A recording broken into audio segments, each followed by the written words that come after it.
Let's turn our attention to personal finance. Hemant Rustagi of Wiseinvest Advisors is our expert for the day. Hemant, REC has recently announced a very large tax-free bonds.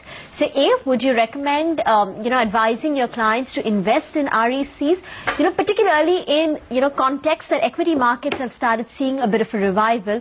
Also, this time around, the investable limit has been hiked to an unprecedented 10 lakhs per investor.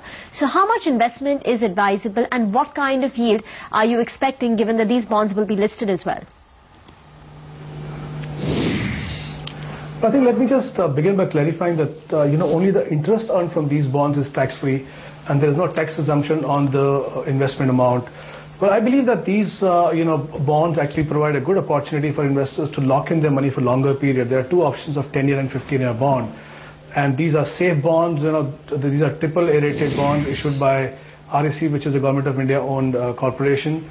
And even in terms of liquidity, I think there is going to be enough liquidity, even though the tenure of the bonds are 10 and 15 years, by way of listing at NSE and BSE. So I think these are definitely good options. And as far as the coupon is concerned, it's 7.22 for 10-year option and 7.38 for 15-year option. But for retail investors who have been defined as the ones who will invest up to 10 lakh rupees, they will get additional 50 basis point, which means it is going to be 7.72 for 10-year bond and 7.88 for 15-year bond. The issue size is around 4,500 crores, and 40% of it has been earmarked for a retail investor.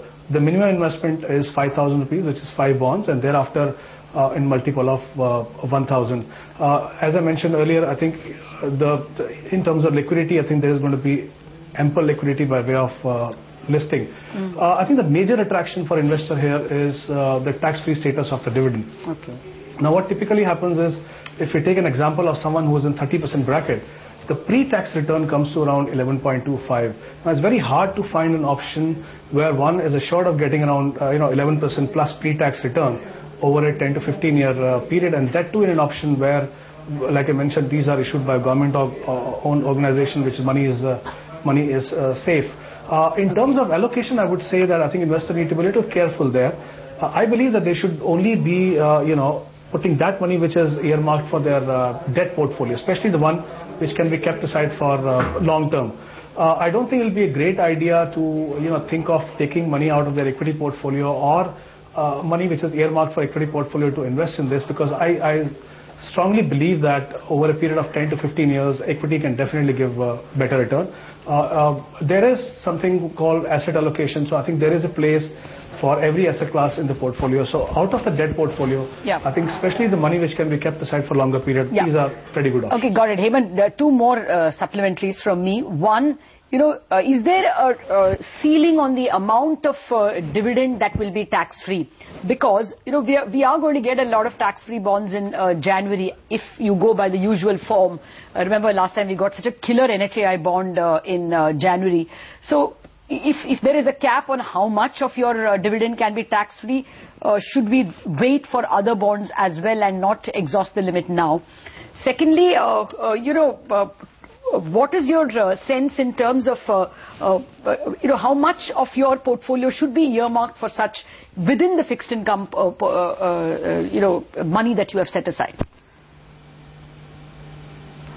So I think the important thing here is we were talking about if you look at in terms of allocation, if I begin with that, the point is that we have a mix of different asset classes in our portfolio.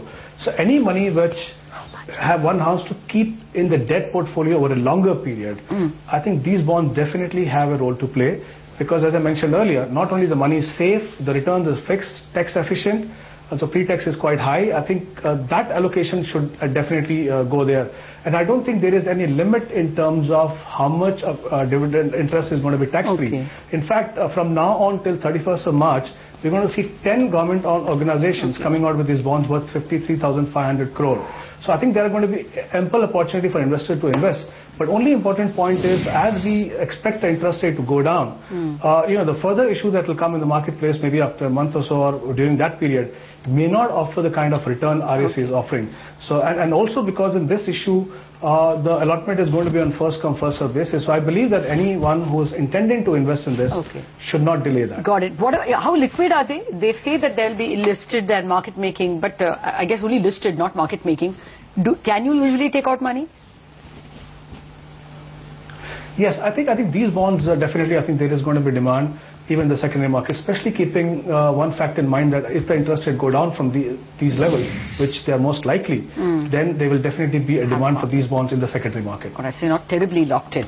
All right, Hemant, stay right there. We have a lot of viewers with similar questions, I would assume. We're back in a minute.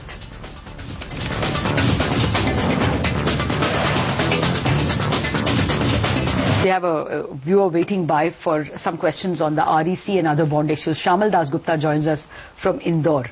Shamal ji, go ahead. What is your question? Hello, ma'am. Yes. I own some tax-free bonds of NHAI, where the effective return works out to around 7.2%.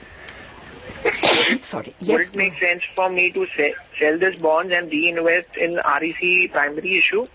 Since newspapers are stimulating returns could be around 7.7 to 7.9%. Well, over to you, Hemant. Well, yes, Shamal, definitely, the REC bond basically are offering a coupon of 7.72, especially for retail investors, for a 10-year bond and 7.88 for a 15-year bond. If the current yield basically in your existing bond is around 7.18, 7.2, I think it definitely makes sense to exit from there and invest in this. And this time, because for retail investors you can invest up to 10 lakh rupees. So I think if you invest put your money in a day or two, the chances are that you can get the allotment. So I think it would be definitely advisable to exit from there and put money in this, because even if the interest rates go down, primarily only those bonds which were offering higher coupon rate, which were launched last year, sometime in first 3 months of the calendar year, would benefit from that. I don't think the one which are offering 7.18 would benefit that much. So I think you should exit and maybe look at investing in these bonds. All right, Shamal, that's the advice for you. And Hemant, thanks so much for joining us and giving us advice.